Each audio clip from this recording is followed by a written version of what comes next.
akanisi eza modèle parce que respecter mobeko likonzi koloba yango ezali une chose mais kosalela yango et surtout kokokisa yango wana nde likambo monene. Kasi mpona nini kaka sikoyo mpo nini avant te? Ben écoutez, parce que justement, il y a la question d'opportunité politique. Il y a qui n'attend côté.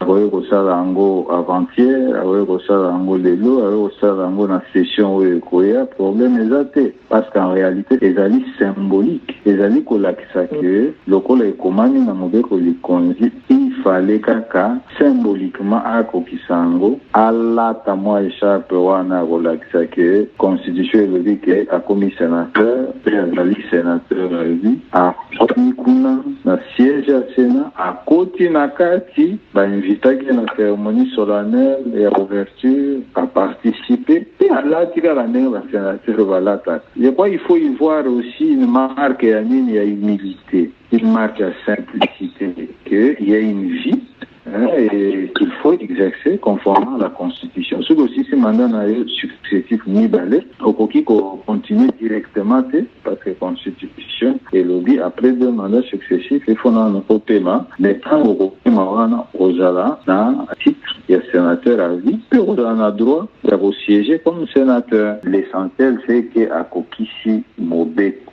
À Tosaki, c'est quoi à Kokisi Ango, Mobimba Ango, à Kokisi Ango. Et c'est un modèle, je crois, d'homme d'État.